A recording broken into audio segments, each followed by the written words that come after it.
ये जो driving licence बनाते हैं इसको केवल 15 साल के लिए क्यों बनाते हैं? क्या 15 साल के बाद कोई व्यक्ति गाड़ी चलाना भूल जाता है? मान लीजिए 18 साल में किसी ने ड्राइविंग लाइसेंस बना लिया तो उसकी एक्सपायरी हो जाएगी 15 साल के बाद, यानी जब वो 33 साल का होगा तो उसका ड्राइविंग लाइसेंस एक्सपायर हो जाएगा। सवाल यह है, जिसने 18 साल में ड्राइविंग करना सीख लिया वो 33 साल होते होते क्या ड्राइविंग करना भूल जाएगा क्या? ऐसे ही पासपोर्ट, 18 साल में अगर आपने पासपोर्ट बनाया, 28 साल में आपका पासपोर्ट एक्सपायर हो जाएगा। अगर 18 साल में विदेश जाने लायक योग्य हो गया, विदेश जाने की क्षमता उसके अंदर आ गई, तो 28 साल होते होते क्या विदेश जाने के योग्य नहीं बचेगा क्या? अरे भाई, जैसे नौकरी की उम्र कम से कम 60 साल, 62 साल, 65 साल है, ऐसे कम से कम इन डॉक्यूमेंट्स की उम्र तो रखो आप।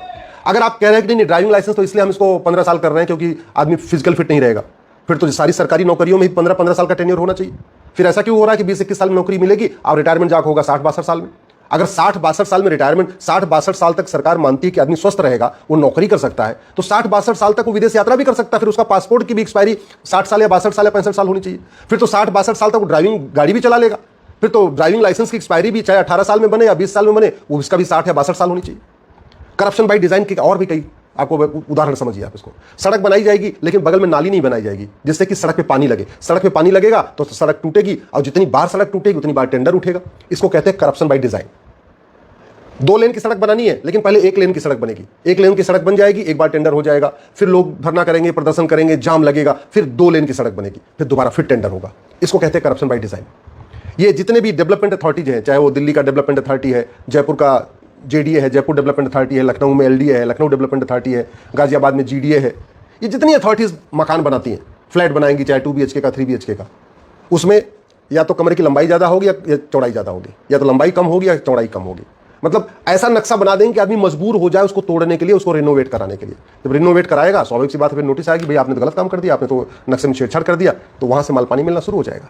तो बार बार वो ड्राइविंग लाइसेंस बनवाएगा तो बार बार कुछ आमदनी होती रहेगी, बार बार पासपोर्ट रिन्यू कराएगा उससे आमदनी होती रहेगी, बार बार आदमी घर का नक्शा बदलता रहेगा उससे भी आमदनी होती रहेगी। ट्रेन में आप देख लीजिए, ट्रेन हम लोग घर में हमेशा आराम से 24-25 डिग्री टेम्परेचर रखते हैं और एक चादर ओढ़ के सो जाते हैं, कभी घर में कंबल ओढ़ने की जरूरत नहीं पड़ती। लेकिन चूंकि पैसा कमाना है तो ट्रेन में क्या करेंगे, पहले 16 डिग्री टेम्परेचर कर देंगे, फिर आपको ठंड खूब लगेगी, फिर आपको कंबल दिया जाएगा।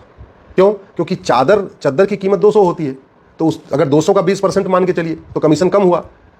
कंबल महंगा होता है, 2000 के आसपास का होता है, तो 2000 का 20% जो कमीशन वो ज्यादा होता है। इसलिए आज भी बजाय कि एसी का टेम्परेचर, कोच का टेम्परेचर 24-25 डिग्री कर दें और आराम से 2 चादर 1 तकिया दे दें, आदमी अच्छी यात्रा कर सके। चद्दर हर बार धुला भी जा सकता है, कंबल तो हर बार धुल नहीं सकते, तो हाइजीन की दृष्टि से भी चादर ही अच्छा है, कंबल की जरूरत नहीं है। और वैसे भी देखिए तो 16, 17, 18 डिग्री टेम्परेचर करने क्या जरूरत है, 24-25 डिग्री रखिए, कंबल चादर दे दीजिए, चादर आदमी उड़ के जाएगा आराम से। सुरक्षित यात्रा, स्वच्छ यात्रा, हाइजीनिक यात्रा और बिजली की भी बचत। लेकिन नहीं, टेम्परेचर डाउन किया जाएगा, बिजली की खपत बढ़ेगी, बिजली की बर्बादी भी होगी। और ये बिजली की बर्बादी केवल इसलिए किया जाता है कि कंबल की खरीद फरोख्त होती रहे, कंबल की धुलाई के नाम पे लोगों की जेब कटती रहे। ये जो करप्शन बाय डिजाइन है, इसके खिलाफ आप लोग बोलना शुरू करिए। जब तक आप बोलेंगे नहीं तब तक व्यवस्था बदलेगी नहीं। एक बात याद रखिएगा, जितना भ्रष्टाचार भारत में है इतना जापान में नहीं है, जितना भ्रष्टाचार भारत में है इतना सिंगापुर में नहीं है। इसका मतलब भ्रष्टाचार लाइलाज समस्या नहीं है। जितना अपराध भारत में है इतना दुबई में नहीं है, इतना कुवैत में नहीं है, इतना बहरीन में नहीं है। इसका मतलब अपराध भी लाइलाज समस्या नहीं है। भारत में इतना भ्रष्टाचार, इतना अपराध इसलिए चल रहा है क्योंकि यहां corruption by design, corruption by default, और ये इसलिए चल रहा है कानून घटिया है, न्यायिक व्यवस्था सड़ चुकी है। आप जरा सोचिए, गाजियाबाद में एक आदमी ने एम्बेसी बना दिया, विदेशी दूतावास बना दिया, और 7 साल से गाजियाबाद का कवि नगर सबसे प्राइम एरिया है, प्राइम लोकेशन है। 1 किलोमीटर के दायरे पे कप्तान साहब बैठते हैं, 1 किलोमीटर के अंदर ही कलेक्टर का ऑफिस है, 1 किलोमीटर के अंदर ही जज साहब का भी है, मतलब कचहरी भी है। कवि नगर के 1 किलोमीटर के अंदर ही डिस्ट्रिक्ट जज भी बैठते हैं, कप्तान भी बैठते हैं, कमिश्नर भी बैठते हैं, एसएसपी भी बैठते हैं, सब बैठते हैं। और 7 साल से चल रहा था, ना आईबी को भनक लगी, ना एलआईयू को भनक लगी, ना सीआईडी को भनक लगी, किसी को। और थोड़ी दूर पे सीबीआई का ऑफिस भी है गाजियाबाद में, जहां पे विदेशी दूतावास 7 साल से चला, किसी को भनक नहीं लगी। ऐसा हो ही नहीं सकता। भनक न लग रही होगी लेकिन थोड़ा उसमें शेयरिंग चल रही होगी। तो भ्रष्टाचार खत्म कैसे होगा? कहते हैं ना, न रहेगा बांस न बजेगी बांसुरी। भ्रष्टाचार खत्म करने का एक ही तरीका है, बड़ी नोट बंद कर दिया जाए। पूरी दुनिया में उठा के देख लीजिए, जिन देशों में बड़ी करेंसी है वहां भ्रष्टाचार है, जिन देशों में छोटी करेंसी है वहां भ्रष्टाचार नहीं है। 100 रुपए से बड़ी नोट बंद कर दें, मैं गारंटी के साथ कहता हूं 25% भ्रष्टाचार, 25% अपराध तुरंत खत्म हो जाएगा।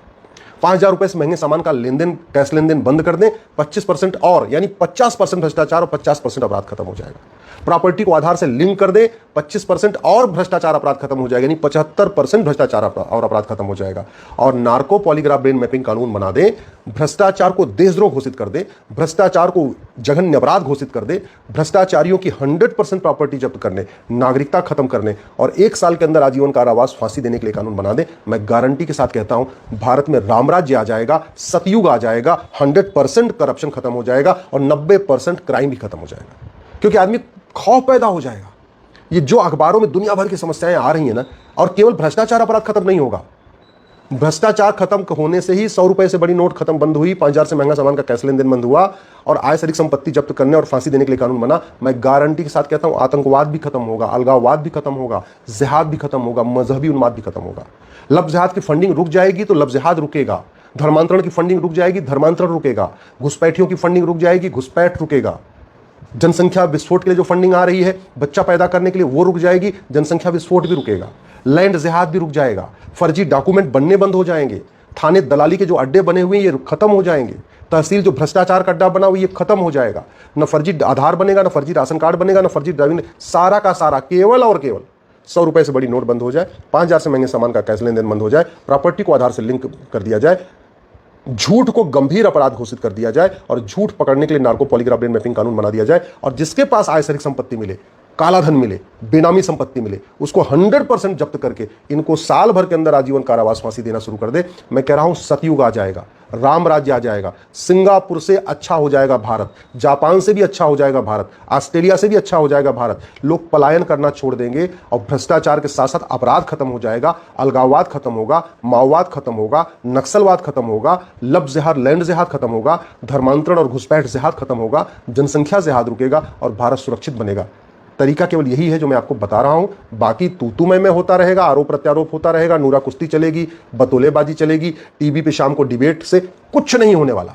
आप खुद भी सोच लीजिए, ये जो कुछ हो रहा है तू मैं आरोप प्रत्यारोप, नूरा कुश्ती, बतौलेबाजी, तो आप कई सालों से सुन रहे होंगे ना। आप बताइए रत्ती भर भ्रष्टाचार खत्म हुआ है या रत्ती भर अपराध खत्म हुआ? नहीं हो सकता है। जापान से भी बढ़िया भारत बन सकता है, सिंगापुर से बढ़िया भारत बन सकता है, लेकिन नियम कानून बनाना पड़ेगा। भाषणबाजी और तू मैं करने से कुछ नहीं होगा।